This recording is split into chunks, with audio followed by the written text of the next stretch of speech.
Blue and red lights flashed in the darkness, the sirens cutting through the quiet night like knives.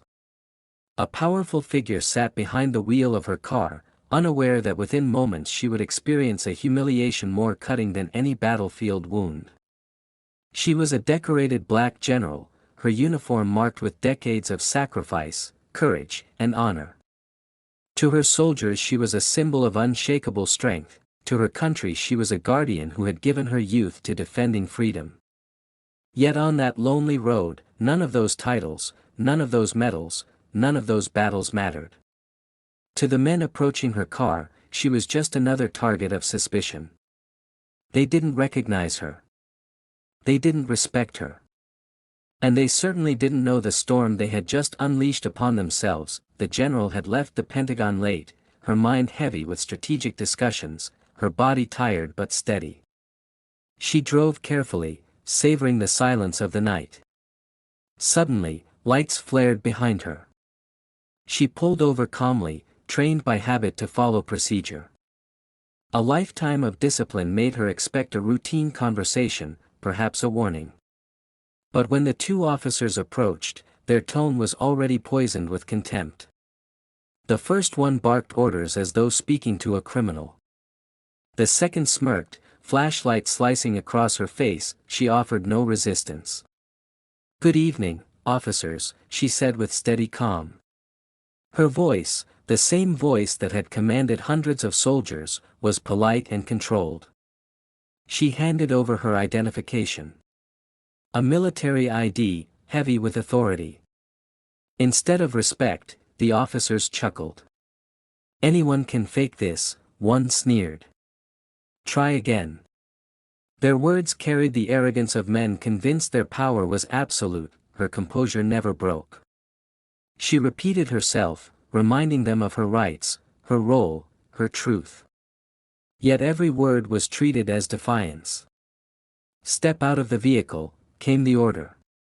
She obeyed, her every move announced aloud so there would be no excuse for violence. Still, their hostility deepened. Her patience, her restraint, her calm, all of it enraged them. To them, dignity looked like insolence. Then came the cold sting of handcuffs. They twisted her arms behind her back, pressing her against the hood of her car with unnecessary force. She winced but stayed silent. For years, she had stared down enemy fire without flinching. She would not break before these men. Neighbors peeked from windows, some lifting phones to record. A woman who had faced war was being shackled on the street she called home. As the officers rummaged through her car, mocking her insignia, one asked, "What kind of fake badge is this supposed to be?" The general lifted her chin. In a voice calm enough to cut steel, she said, "Do you know who you are detaining right now?" They laughed, convinced it was a bluff. She asked for her phone. Against their protests, she managed to dial a number they did not expect. The line connected instantly. On the other end, a voice snapped with authority. "This is the Pentagon Operations Desk. Identify yourself." She spoke her name, rank, and ID number.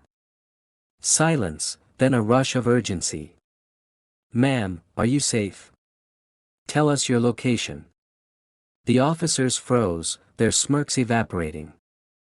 The weight of reality began to sink into their bones. She described the scene with the precision of a report. "Two officers have me in restraints. They've dismissed my identification.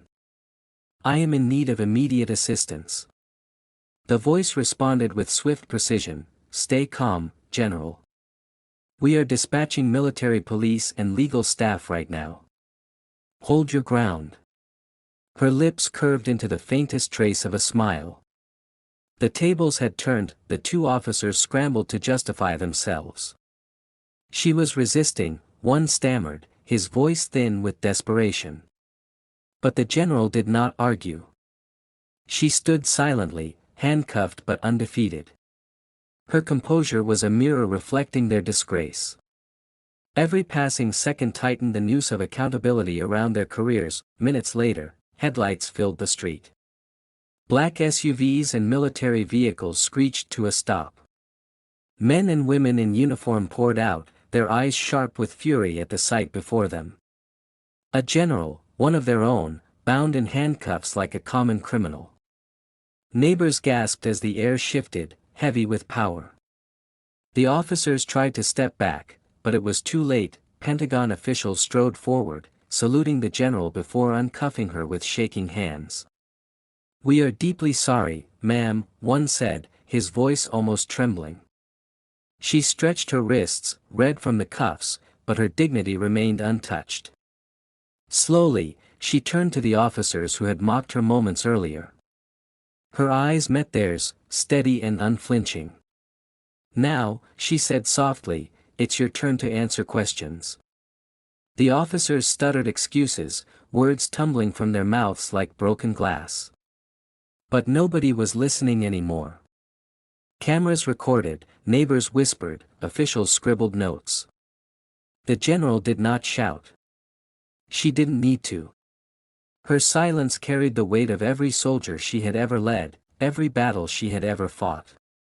The night that began with humiliation was ending with reckoning. The officers stood in the very cuffs they had used, no longer enforcers but suspects. The general straightened her shoulders, her voice measured as she gave her account to arriving investigators. She never raised her tone, never let anger drive her words. Her calm became the sharpest weapon of all, and in that moment, the balance of power shifted forever. What began as a routine stop had turned into the unraveling of two men's careers, and the rise of a story that would echo across the nation.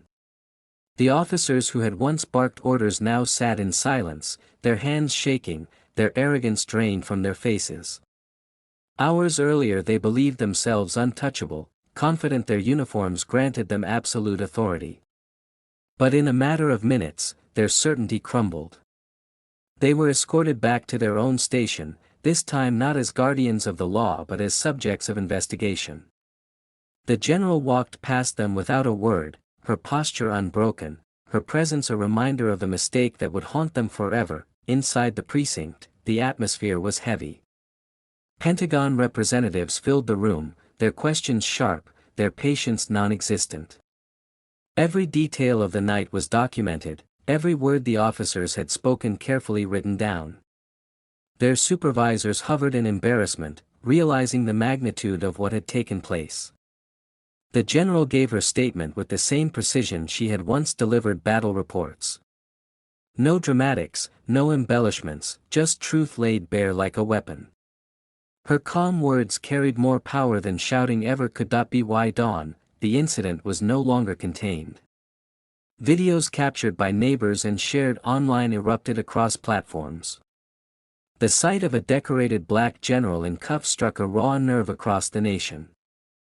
Hashtags multiplied, news anchors replayed the footage on repeat, and commentators dissected every second of the recording. Outrage swept through communities, veterans groups issued statements of solidarity, and ordinary citizens demanded justice. The story was no longer about a single night.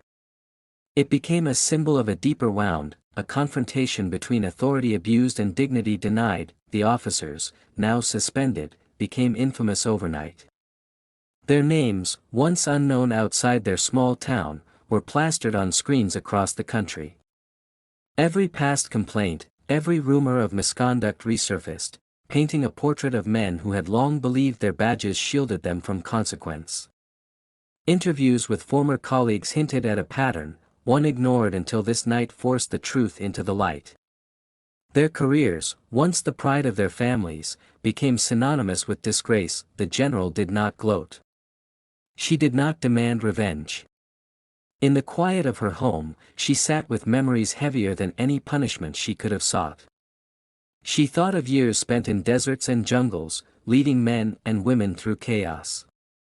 She thought of medals awarded under bright lights, the applause of commanders, the gratitude of nations she had protected.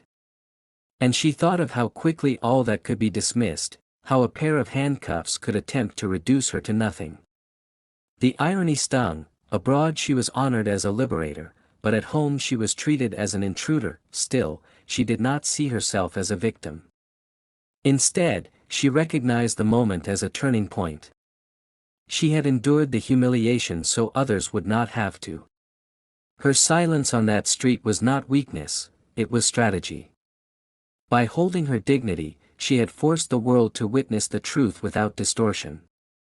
And now, the weight of that truth was reshaping the narrative. The Pentagon moved swiftly. A public statement declared, "We stand by our general. Her service and sacrifice are beyond question. What she endured was unacceptable, and we will ensure accountability." Behind those words came action. Legal teams pressed charges, military police supported the investigation, and leaders made personal calls to reassure her of their solidarity. This was no longer just an incident, it was a scandal, and the Pentagon would not allow its officers to be dishonored without consequence. Court hearings soon followed. In packed rooms buzzing with media, the general took the stand. Her testimony was calm, precise, and unshakable. She recounted the events step by step, her voice steady, her posture composed. The officer's defense crumbled as bodycam footage and bystander videos aligned perfectly with her account. Their false claims of resistance melted under the harsh light of truth. Judges and juries alike saw what had been done. The verdict was inevitable: guilty. Misconduct. Abuse of authority. Racial profiling. The words landed like final nails in the coffins of their careers. Their badges were stripped, their reputations ruined, their futures shattered. Once symbols of power in their community, they were now cautionary tales of arrogance and injustice. Yet the story did not end in courtrooms. It spilled into streets, into conversations at kitchen tables, into the hearts of people who felt seen through her ordeal. Communities honored the general with ceremonies, veterans saluted her courage, children asked for photographs with awe in their eyes. She became more than a soldier, she became a beacon, a reminder that dignity could withstand humiliation and turn it into strength. One evening, she stood before a crowd gathered in her honor. She looked out at faces filled with gratitude, pain, and hope. Her voice carried across the square, not with anger but with conviction. This is not about me. This is about dignity. Respect. The right of every person to walk freely without being reduced by prejudice. I carried the weight of this not to punish, but to reveal. If one woman's humiliation can spark change, then the pain was worth it. Her words echoed across the nation. Clips of her speech spread online, replayed thousands of times. People shared her message not as a story of vengeance but as a story of resilience. She had turned a night of humiliation into a movement of reflection. Her calmness, her restraint, her ability to rise above pettiness had given her more power than any shouting ever could. In the weeks that followed, policies shifted. Training programs were questioned, oversight was strengthened, and communities demanded transparency. The officers had fallen, but the ripples of their downfall reached further than anyone expected. A quiet revolution had begun, sparked by a woman who refused to bend. The general returned to her duties at the Pentagon, walking through its corridors with the same confidence she had carried all her life. Yet something had changed. Her story was no longer just about war and defense, it was about justice at home. Colleagues greeted her with respect deeper than before, not just for her rank but for her unshakable spirit. One morning, as she adjusted her uniform and fastened the medals across her chest, she caught her reflection in the mirror. She saw not just a soldier, not just a general, but a survivor of humiliation turned into triumph. The thought settled into her heart like a vow: they had tried to break her with handcuffs, but instead, they had given her a louder voice, and so she carried on, not with bitterness but with purpose, knowing that her story would live far beyond her own lifetime. She had faced cruelty with calmness, injustice with dignity, and arrogance with truth. Her silence had spoken louder than their shouts, and her resilience had written a new chapter in the fight for respect. The officers were forgotten as failures. She remained a legend, not because of what was done to her, but because of how she chose to rise above it. The lights of that night still flashed in her memory, but no longer as symbols of humiliation. Now they burned as the moment the nation opened its eyes, the moment dignity defeated arrogance, the moment a general's calm destroyed the careers of those who had underestimated her. And in that memory lay her victory, not in vengeance, but in justice.